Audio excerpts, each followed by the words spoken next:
အားလုံးပဲမင်္ဂလာပါရှင်ဒီနေ့ကတော့မြန်မာပြည်အလွမ်းပြေငပြောသေးကောက်ညင်တုပ်လေးလှုပ်စားကြမှာနော်ကောက်ညင်တုပ်မထုတ်ခင်ကောက်ညင်စံကိုတညကြိုပြီးရေးစိမ်ပေးထားပါတယ်နောက်ထပ်လိုအပ်တဲ့ပစ္စည်းတွေကငပြောရွက်ငပြောသီးအုံသီးတို့ပဲဖြစ်ပါလေ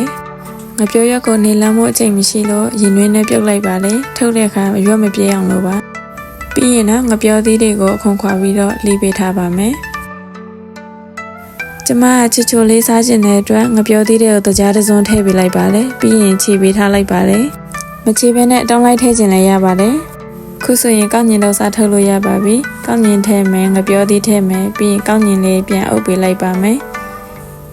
ပြီးရင်ဒီပုံစံလေးအတိုင်းခောက်လိုက်ပါမယ်နော်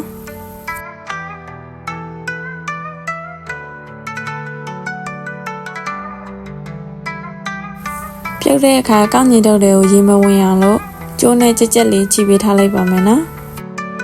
ဒီပုံစံလေးရပြီဆိုစတင်ပြုတ်လို့ရပါပြီကျမကကောက်ညင်တုပ်ထုတ်နေတဲ့အချိန်မှာယူနွေးအိုးတည်ထားတဲ့အတွက်စုနေပါပြီ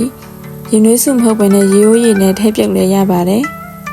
ခုလိုမျိုးကောက်ညင်တုပ်လေးကအယောင်လဲပြောင်းလာပြီဆိုရင်တော့ကောက်ညင်အကျက်ညင်အောင်လို့ဟိုဘက်ဒီဘက်လှန်ပေးလိုက်ပါမယ်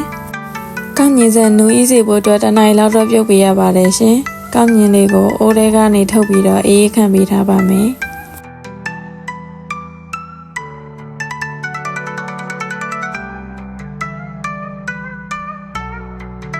အခုဆိုရင်တော့ငပြောဘက်နဲ့တင်းသိမ်းလေးနဲ့ငပြောသီးကောက်ညင်တုပ်လေးရပါပြီရှင်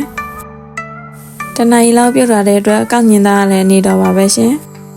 ကြိုက်နှစ်သက်တဲ့အရွယ်စားအတုံးလေးတွေတုံးပြီးတော့ပကံနဲ့ထည့်ထားပါမယ်